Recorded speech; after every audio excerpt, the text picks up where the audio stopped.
একা পাখি, ক্যাফেটেরিয়া, বন্ধ জানালা গানগুলোই যাদের পরিচয়, তাদের নামে কি আসে যায়? তারা শিরোনামহীন।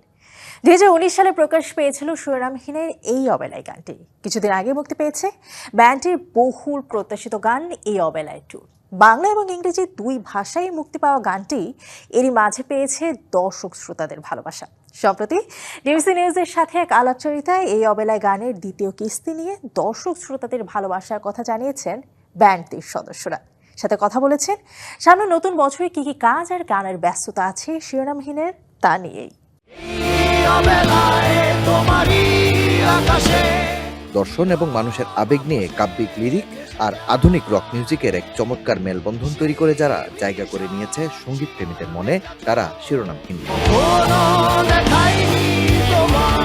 2 দশকের দীর্ঘ পথ চলায় নানা চড়াই উতরাই পেরিয়ে শিরোনামহীন আজও গানের মধ্যে এক অন্যতম জনপ্রিয় ব্যান্ডের নাম। সম্প্রতি মুক্তি পেয়েছে ব্যান্ডটির বিখ্যাত গান এই অবেলায়ের সিকুয়েল। গানটি নিয়ে দর্শক শ্রোতাদের ভালোবাসার কথা ডিবিসি নিউজকে জানিয়েছেন শিরোনামহীন সদস্যরা। এই অবেলায় খুবই পপুলার একটা গান, অনেক জনপ্রিয়তা পেয়েছিল। এটার ইউটিউব ভিউজ অনেক বেশি।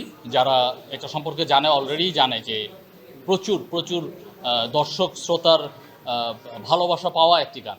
তো এই ধরনের গানের ক্ষেত্রে সিকুয়েল করলে যেটা হয়, প্রত্যাশা এবং প্রাপ্তির জায়গায় এই সামঞ্জস্যটা, এই টানাপোড়েনটা মিলিয়ে নেওয়াটা কিন্তু যার ব্যক্তিগত বিষয়। এটা যার ব্যক্তিগত থাকুক, অনেকের ভালো লাগছে, অনেকের খারাপও লাগতে পারে, সেটাও আমরা কিন্তু ওয়েলকাম করি।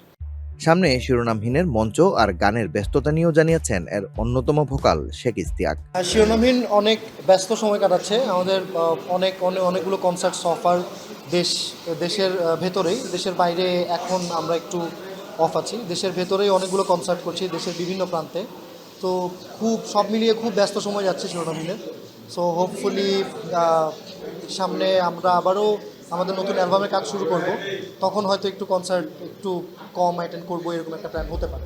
শিরোনামহীন তাদের নবম অ্যালবামের কাজ এরই মাঝে শুরু করেছে বলেও এ সময় জানিয়েছে তারা। শিরোনামহীন আসলে পরিশ্রমী ব্যান্ড। আমরা চাই যে আরও এগিয়ে যেতে, আরও নতুন গান করতে। যে কারণে আমরা আমাদের নবম অ্যালবামের কাজ শুরু করব বলে আমরা অলরেডি পরিকল্পনা করে ফেলেছি এবং we are starting very soon. আমাদের সাথে থাকতে হবে, আমাদের শ্রোতারা আমাদের সাথে, আমাদের গানের সাথে থাকবে বলেই আমি বিশ্বাস করি। 1996 সালে যাত্রা শুরু করা এই ব্যান্ডের সদস্যদের চাওয়া শ্রোতাদের ভালোবাসা নিয়ে বাংলা ব্যান্ড সঙ্গীতকে তারা নিয়ে যেতে চায় আরও বহুদূর। মাকসুদুল হক ইমু, ডিবিসি নিউজ, ঢাকা।